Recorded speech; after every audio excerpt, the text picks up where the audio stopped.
사랑과 은혜가 충만하신 하나님, 오늘도 우리의 모든 몸과 마음을 주님의 손으로 향하게 하시고 주님 뜻에 따라 살기 위한 삶의 결단이 오늘 이 새벽 제단에 나타날 수 있도록 인도해 주심을 감사합니다. 하나님께서 오늘도 우리의 힘과 능력이 되실 것을 믿습니다. 하루하루 살아가며 주님의 뜻을 세워드리고 주님을 영광스럽게 해드리고 언제나 예배하는 자로 나타날 수 있도록 오늘도 성령님 우리를 붙잡아 주시옵소서. 기도하는 가운데 우리의 간절한 소원과 기도 제목들을 오늘도 십자가 아래 내려놓사오니 주님께서 흠양하시고 응답하시고 우리에게 한량없는 축복과 은혜로 함께해 주실 것을 믿습니다. 특별히 질병으로 인해 원치 않는 사고로 인해 어려움 당하시는 모든 성도들을 굽어 살피시고 도와주셔서 빠른 회복과 또 치유가 일어날 수 있도록 오늘도 주님의 손길로 함께하여 주시옵소서. 걱정하는 가족들과 또 주변의 많은 우리 성도들의 간절한 기도에 응답해 주시고 중보하는 기도마다 주님의 응답하심 속에서 온전히 기쁨으로 살아갈 수 있는 저희들 될 수 있도록 도와주실 줄로 믿습니다. 이 코로나 상황 속에서 우리 교회가 예배 회복을 기도하고 있고 우리 성도들의 믿음이 자라남을 위해서 기도하고 있습니다. 성령님께서 능력 주시고 함께해 주셔야 가능한 일입니다. 오늘도 찾아가 주시고 우리 마음속에 하나님 말씀이 잘 나타날 수 있도록 은혜 내려 주시옵소서. 이 모든 말씀 예수님의 이름으로 기도드립니다. 아멘.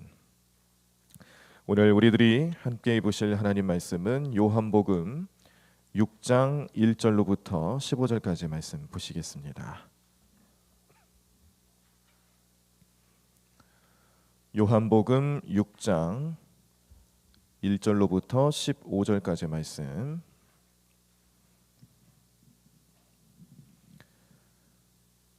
다 찾으시면 우리 교독하시면서 말씀을 함께 읽도록 하겠습니다. 요한복음 6장 1절에서 15절까지 말씀 신약성경 152쪽에 나와 있습니다. 다 찾으신 줄 알고 제가 먼저 1절 읽겠습니다. 그 후에 예수께서 디베랴의 갈릴리 바다 건너편으로 가시매 큰 무리가 따르니 이는 병자들에게 행하시는 표적을 보았음이로라. 예수께서 산에 오르사 제자들과 함께 거기 앉으시니 마침 유대인의 명절인 유월절이 가까운지라. 예수께서 눈을 들어 큰 무리가 자기에게로 오는 것을 보시고 빌립에게 이르시되 우리가 어디서 떡을 사서 이 사람들을 먹이겠느냐 하시니 이렇게 말씀하심은 친히 어떻게 하실지를 아시고 빌립을 시험하고자 하심이라.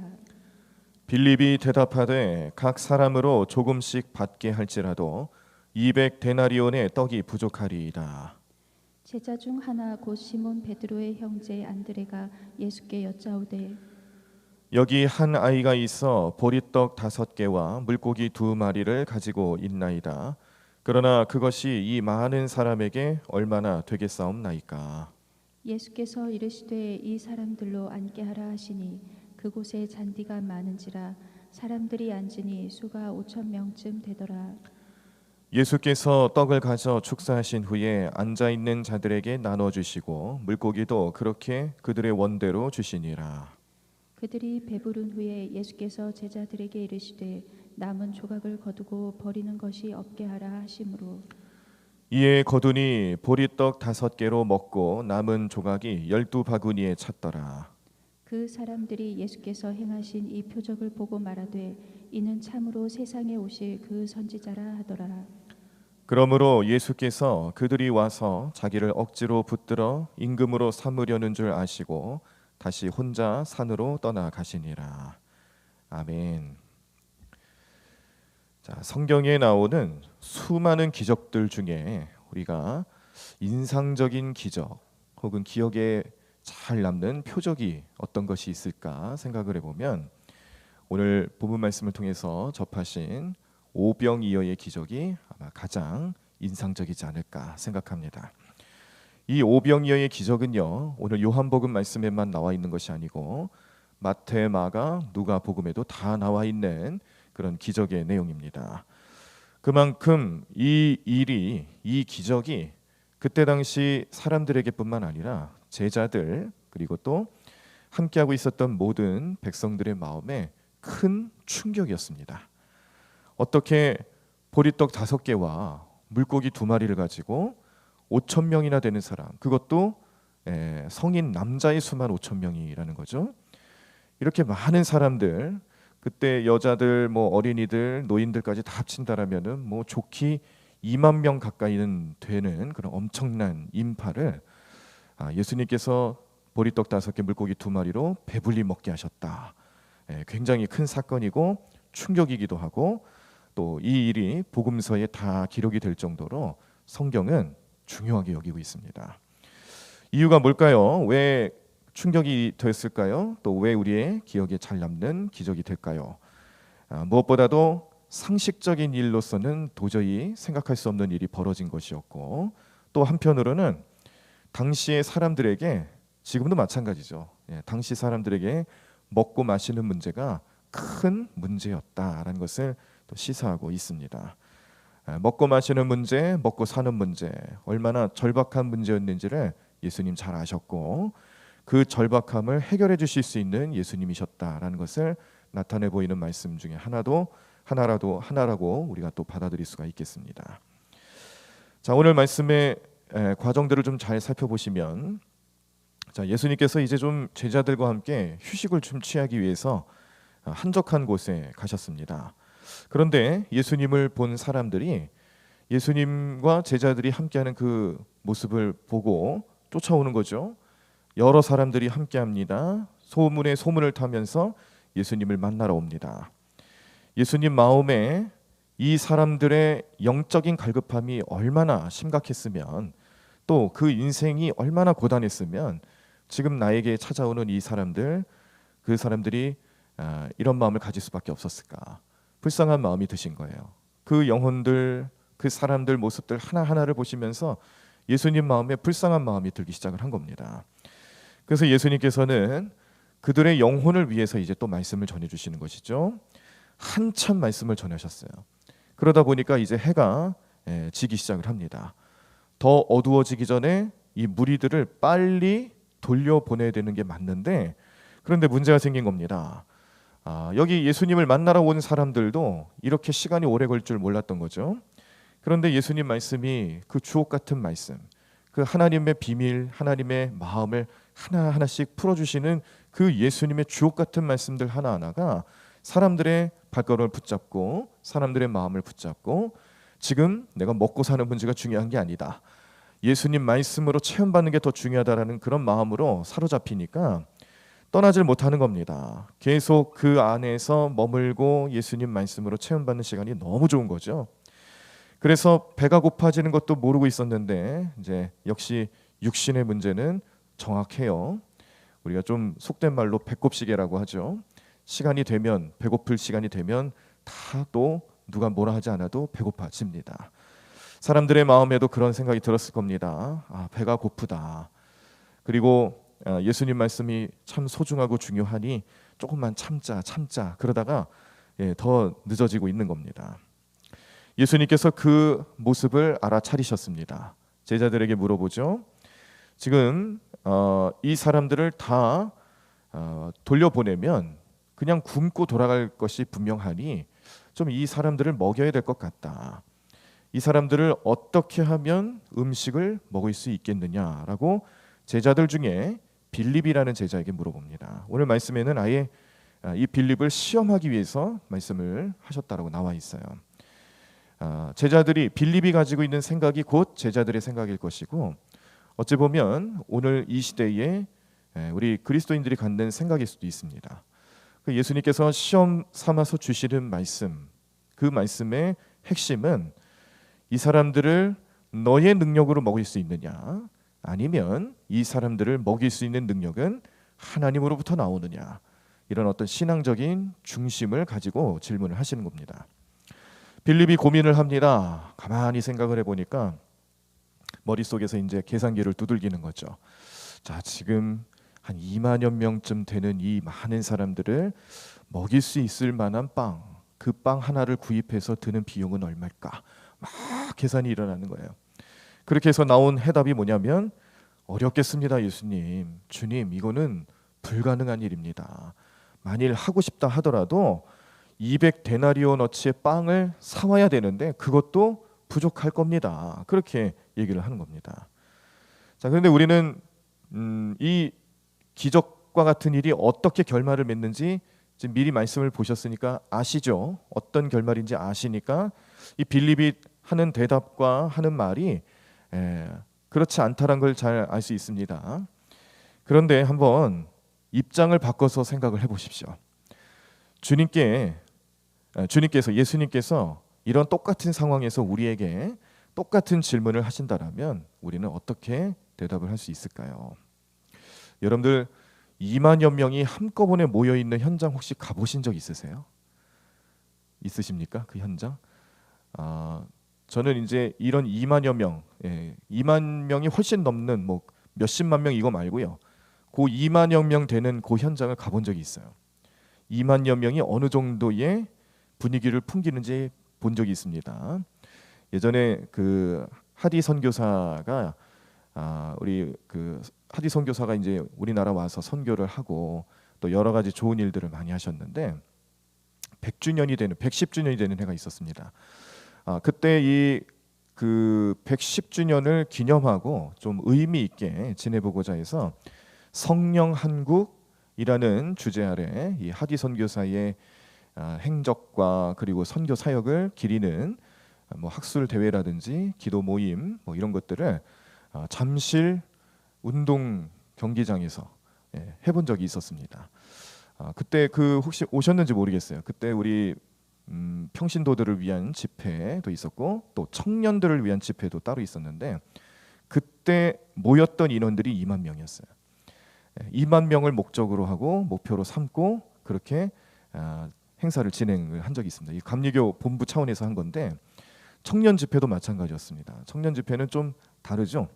아무래도 우리 찬양이 더 많고 찬양도 청년들이 좋아하는 젊은 사람들이 좋아하는 찬양으로 주로 준비를 해서 아주 완벽한 밴드와 완벽한 조명 장치, 영상 장치, 마치 콘서트장을 방불케 하는 그 이상의 그런 여러 가지 장비들을 잘 준비해서 두 차례에 걸쳐서 이제 집회를 진행을 하는데 어마어마했습니다. 제가 2만 명이라는 게 이런 거구나 느낌을 확실히 받았어요. 이거는 우리 예전에 뭐 광화문 촛불 집회 뭐 이런 거 할 때 그때 뭐 몇십만 명 모이고 뭐 그 이상으로 모이고 뭐 이런 추산치가 나오잖아요. 그때 분위기하고는 좀 다를 거예요. 그때 우리가 뉴스를 보는 거하고는 다르고 지금 제가 말씀드린 건 정말 2만 명이 모였을 때 그 분위기였습니다. 그 압도적인 느낌이 정말 대단했거든요. 함께 찬양하고 함께 통성기도 하면서 나타나는 분위기가요 얼마나 대단한지 모릅니다. 그래서 오늘 예수님이 이 오병이어의 기적을 베푸실 때 그 느낌을 가지고 오늘 제자들과 함께 기적을 베푸시는 거구나. 좀 간접적으로 좀 느낄 수가 있었습니다. 그러니까 제가 그 자리에서 똑같은 상황, 이제 2만 명이 모여 있는 잠실 경기장에 2만 명이 모여 있고 거기서 예수님이 저보고 이 많은 사람들을 먹일 방법을 구해봐라. 그럼 저는요 아예 그냥 처음부터 손사래를 칠 것 같아요. 말도 안 됩니다. 그냥 차라리 예수님 혼자 배불리 잡수시고 그냥 끝내십시오. 이게 더 좋을 것 같아요. 그게 더 현실적이고 그게 더 맞는 말인 것 같아요. 그런데 예수님은 그것을 우리의 믿음의 문제로 보고 계세요. 제자 빌립을 향해서도 믿음의 문제로 질문을 던지신 거고 믿음으로 바라보길 원하셨을 겁니다. 그런데 돌아오는 대답은 어렵다라는 거죠. 지극히 당연한 대답일 수 있습니다. 그런데 예수님이 하시면 되더라는 겁니다. 사람이 생각하고 사람이 계획하면 어려운데요. 예수님이 하시려고 하면 그렇게 되더라는 것을 이 오병이어의 기적을 통해서 제자들이 분명하게 깨달았습니다. 그런데 이 과정에서 어떤 아이가 예수님 드시라고 가져온 도시락이 있었죠. 물고기 2마리, 보리떡 5개 내놓으면서 이것을 전해준 이 어린아이의 사랑을 예수님께서 축복 기도를 해주시고 이제 나눠주시는 겁니다. 제자들이 무리들에게 음식을 나눠주는데 배불리 먹고도 12바구니가 남게 되는 기적이 나타났습니다. 이 기적에는요 제자 빌립과 또 다른 제자들과 또 오늘 예수님께 도시락을 갖다 준 이 소년의 헌신과 순종이 같이 작용했습니다. 지금 빌립은 믿음 없는 대답을 했어요. 예수님 앞에 현실적인 대답을 하면서 이것은 어려운 일입니다. 예수님 할 수가 없습니다. 그렇게 말씀을 드렸지만, 그런데 예수님께서 그렇게 나눠주라고 명령했을 때, 사람들에게 나눠주라고 명령하셨을 때 빌립이 이게 무슨 말도 안 되는 일인가, 나는 못하겠다, 이런 것이 아니란 겁니다. 지금 말씀에 자세하게 표현이 되어 있지는 않지만 지금 12광주리 12바구니가 남았다는 것은 예수님의 제자 12명이 모두 다 함께 나갔다는 거죠. 누구 하나 불평 불만 없이 주님 말씀에 순종하는 마음으로 들고 나갔다는 거예요. 그래서 여기는 빌립도 포함이 되어 있고 빌립의 순종도 포함이 되어 있는 겁니다. 이 기적에 빌립의 결단과 순종도 중요했다는 의미입니다.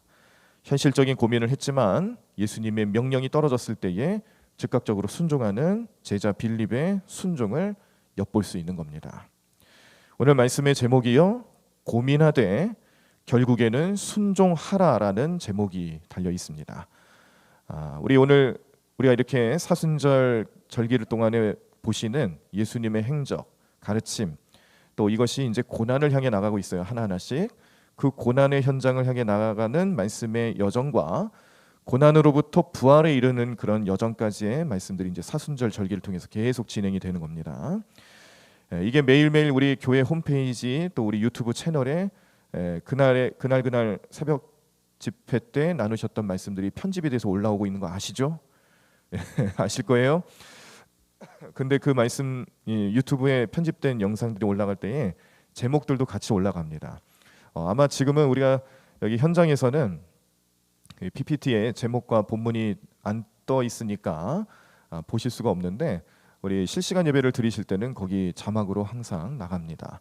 그리고 유튜브로 보시면 또 제목과 본문이 해당되는 본문이 계속 올라가고 있습니다.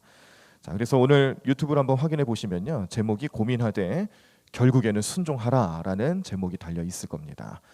자, 예수님께서 말씀하셨을 때 고민은 되지만 결국에는 순종하면 그 순종을 통해서 기적의 주인공이 될 수 있고 표적을 나타내 보이시는 예수님 만날 수 있고, 이러한 과정에서 예수님이 참된 하나님이시며 참된 능력이 있으신 분임을 깨닫게 되는 말씀의 내용들을 보실 수가 있습니다.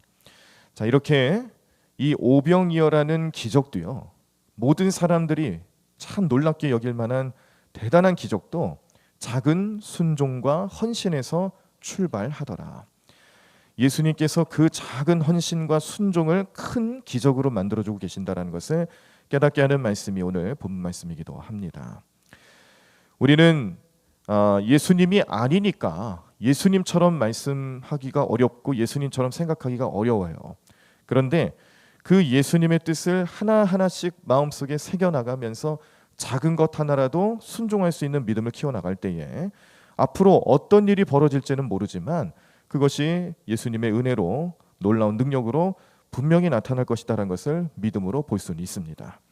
하나님의 뜻을 따르면 결국 그렇게 된다라는 것을 예수님 몸소 보여주시고 깨닫게 하셨던 것을 이제 우리의 삶에서, 우리의 믿음 생활에서 하나하나씩 적용하시고 실천할 수 있는 그런 우리 성도님들의 삶이 되기를 간절히 축원합니다. 이 오병이어와 같은 놀라운 기적, 또 작은 순종으로부터 시작됐던 작은 일이지만 그것이 큰 기적으로 나타나게 되는 역사적인 일들도 우리 한국 교회사에 여러 번 있었습니다.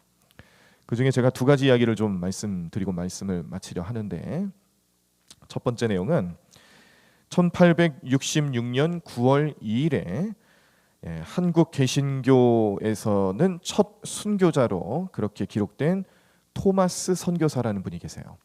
이분은 우리가 잘 아는 제너럴 셔먼호의 배에 같이 타고 오신 분입니다. 역사, 국사 시간에 배우셨죠? 제너럴 셔먼호, 이 외세의 어떤 그런 세력들이 이제 우리나라에 이제 점차 하나하나씩 들어오게 되는데, 이때 우리 관군, 우리나라의 관군이 이 제너럴 셔먼호를 공격을 해서 불태워서 거기에 타고 있던 사람들을 다 이렇게 몽둥이로 때리거나 창으로 찔러 죽이는 그런 사건이 있었습니다.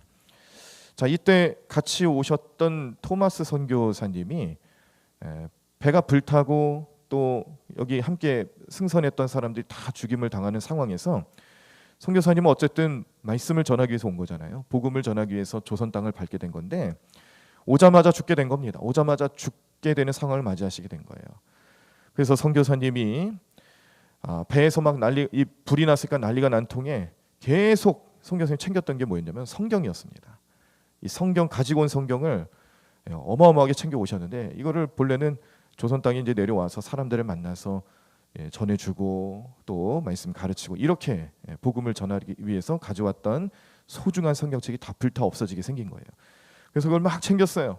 챙겨가지고 막 바닷가에 모래밭에 막 버립니다. 버린다는 표현이 좀 그렇죠. 이제 던집니다. 이제 구하기 위해서 던지는 거죠. 그리고 나서 내리셨는데 아니나 다를까 붙잡히셨어요.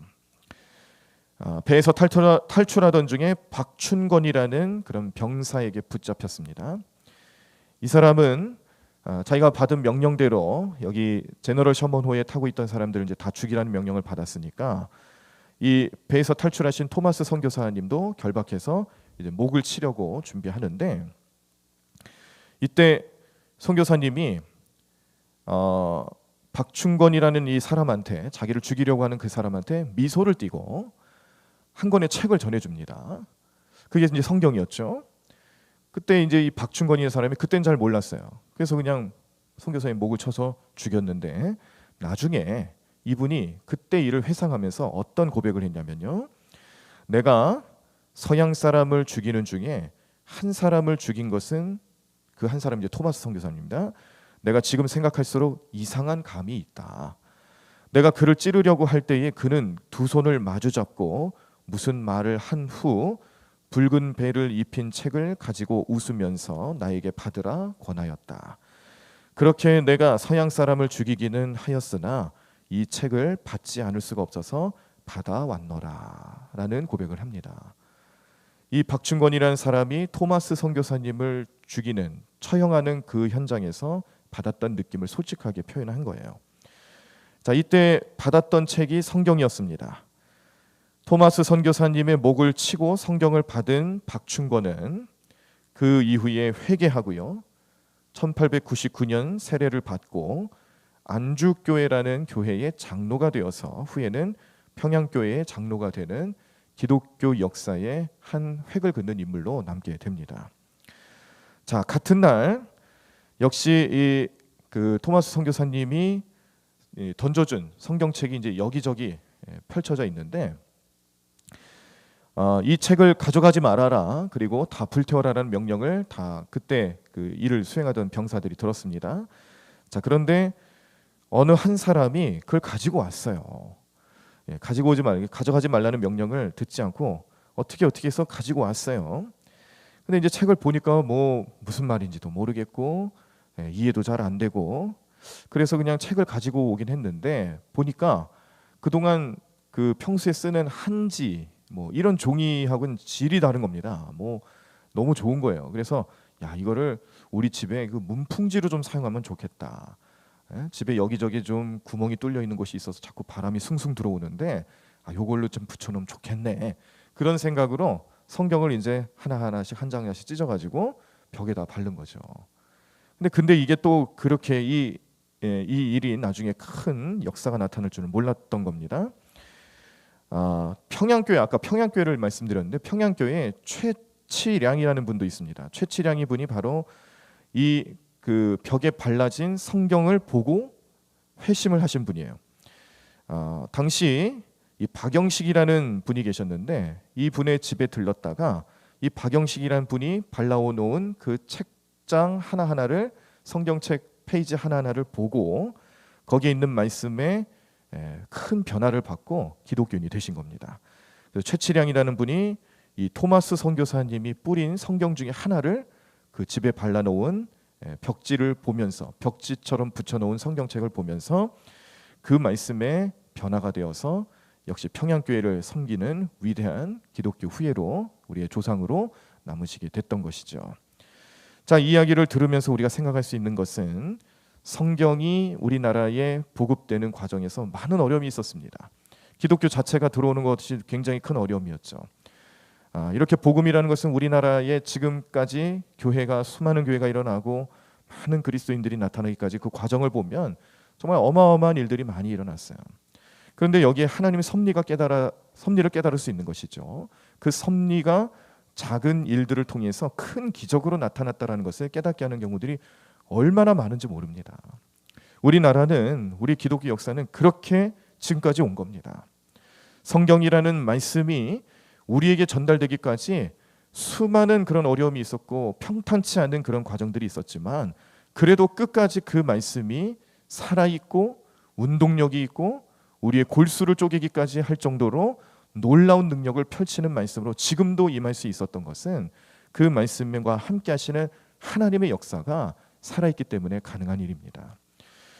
그 작은 일, 토마스 선교사님이 오자마자 순교할 수밖에 없었던 그런 어려움 중에 있었지만, 성경을 전하기 위해서 작은 행동을 옮겼을 때에 그 성경 하나가 한 사람의 인생을 바꾸고요, 그 사람은 교회를 이루게 하시고요, 그 교회는 오늘날 우리 모든 한국 교회의 모태가 되게 하는 역사가 나타나게 하셔서 지금 우리들이 겪고 경험하고 또 은혜를 누리는 삶의 모든 것의 근본이 되었다는 것을 깨달을 때, 이 작은 헌신, 이 작은 일들이 오늘날 우리들의 삶에 얼마나 큰 기적이 되고 있는가. 하나님께서 심어주신 그 복음의 역사가 지금 우리들에게 열매로 나타나고 있다는 것을 깨닫게 하시는 말씀이고 역사적인 사실입니다. 오늘 이야기를 듣고 오병이어의 말씀을 생각하시면서 오늘도 우리에게 영적인 갈급함을 채워주시는 예수님의 은혜가 작은 헌신과 또 작은 기적을 통해서 우리의 삶에 큰 능력으로 나타난다는 것을 꼭 기억하시고, 이 과정에서 우리 모든 성도들이 생각하고 깨달아야 될 것은 나 한 사람의 순종과 헌신이 그 누군가의 위대한 구원의 역사로 나타날 수 있다는 것을 기억하시고 그 일에 동참하실 수 있는 오늘 하루의 삶이 되기를 간절히 축원합니다. 특별히 이제 우리 대광교회 부활주의를 기점으로 해서 이제 우리 현장 예배를 좀 온전히 회복하고자 하는 여러 가지 뜻과 의미를 좀 품고 계속 기도하고 있습니다. 부활주의를 통하여서 우리가 예배당에 나와 또 성전에서 드려지는 예배를 이제 하나하나씩 회복해 나가고, 또 우리 그런 과정에서 나타날 수 있는 어려움들을 예상도 하지만 그러나 모든 것 주님께 맡기고 주님께서 이끌어 주실 것을 믿음으로 바라보면서 그렇게 나아가려 합니다. 이 과정에서 우리 성도님들이 가지셔야 될 중요한 영적인 사명들이 있는데, 내 신앙, 내 믿음도 물론 중요합니다만 우리 주변에 이렇게 믿음을 회복하는 데 있어서 어려움이 있는 분들을 이제 하나하나씩 돌보셔야 합니다. 속회에서, 선교회에서, 우리 각 사역의 파트에서 여러모로 함께 하시는 우리 협력자들, 동역자들, 현장에서 얼굴 볼 수 없었던 그 많은 영혼들을 기억하시고 그 수많은 영혼들을 위해 기도하시고, 우리 예배 현장에 함께 복음으로 나아가고 말씀을 회복하기 위해서 중보 기도하실 수 있는 그런 시간들을 많이 가져주십시오. 그렇게 해서 우리 대광교회 성도님들이 온전히 예배를 잘 회복하고 또 이 모습을 통해 우리 교회로서의 존재 목적과 우리 신앙의 목표를 함께 이뤄나갈 수 있는 우리 성도님들이 되실 수 있도록 결단하시고 또 그 모습으로 나아가 주시기를 간절히 바랍니다. 오늘 말씀의 내용처럼 작은 헌신이 큰 기적이 된 것입니다. 우리 기독교의 역사처럼 어느 한 사람의 작은 헌신과 순종이 오늘날의 수많은 기독교인들의 또 교회의 모태가 되었습니다. 하나님께서 하시는 일이라는 것은 그런 겁니다. 나 한 사람이 하나님 말씀에 순종했을 때 이후에 나타날 그 파급력이라는 것은 어떻게 될지 우리는 모르지만 하나님 함께 하시면 분명히 놀라운 역사가 나타납니다. 고민이 많고요, 순종하기 어렵다라고 생각이 되어지고 그런 여러 가지 인간적인 마음이 들었을 때에 결국에는 순종해 보십시오. 순종하는 그 믿음과 그 영적인 삶들을 통해서 오늘 하나님께서는 우리 성도님들을 향해 크신 은혜를 채워주실 것이고 함께 하시면서 놀라운 역사에 동참시켜 주시는 은혜와 축복이 넘쳐나게 될 줄로 믿습니다.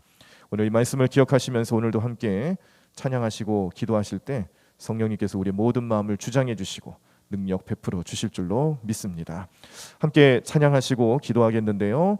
너 어디 가든지 순종하라. 너 어디 있든지 충성하라. 주 너의 하나님 왕 되신 주 영원히 주님만 찬양하리.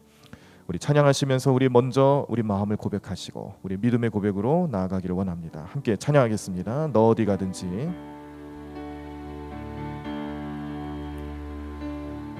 너 어디 가든지 순종하라. 너 어디 있든지 충성하라. 주 너의 하나님 왕 되신 주 영원히 주님만 찬양하라. 다시 한번 너 어디 가든지 너 어디 가든지 순종하라. 순종하라. 너 어디 있든지 충성하라. 충성하라. 주 너의 하나님 왕 되신 주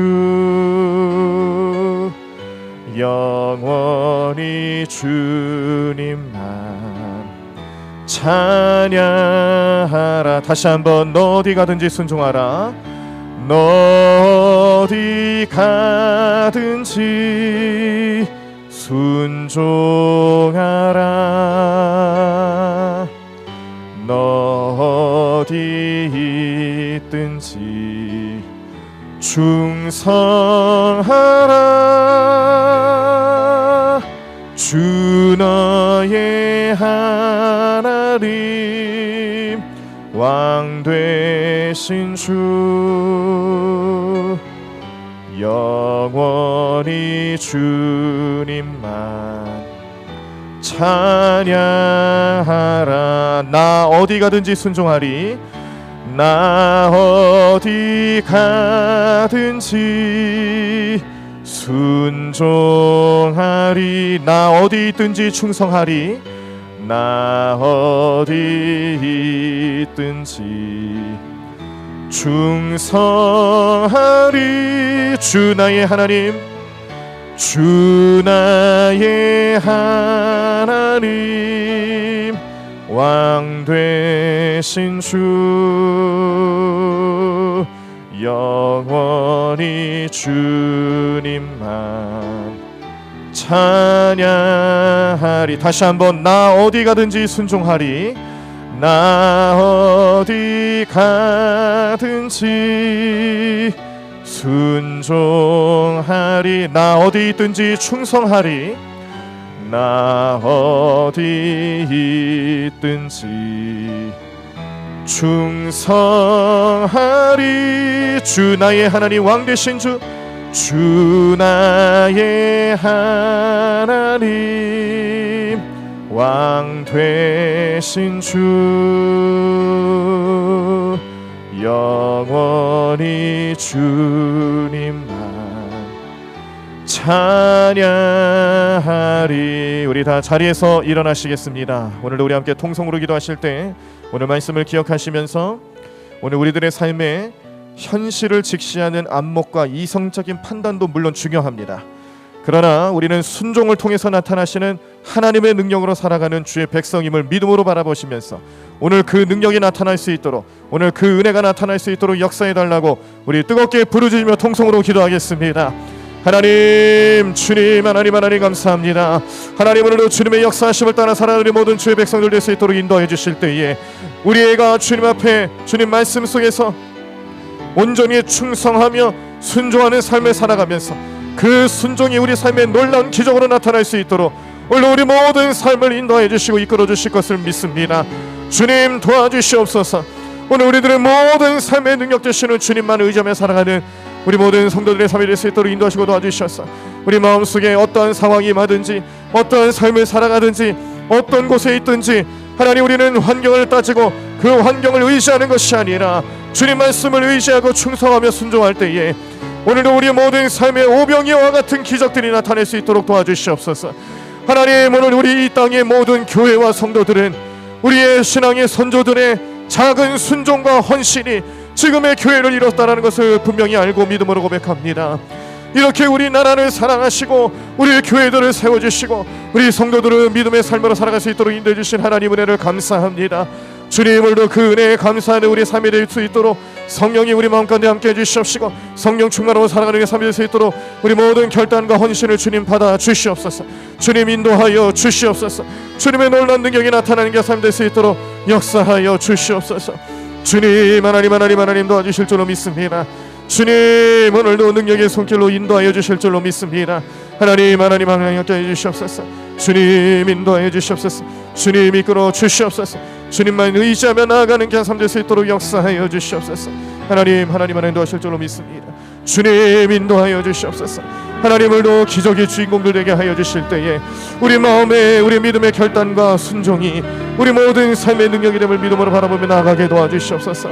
이 시간 이 자리에 나와 기도하시는 우리 모든 성도님들의 그 간절하고 안타까운 현실들을 주님 잘 아시고 그 기도에 응답하여 주실 것을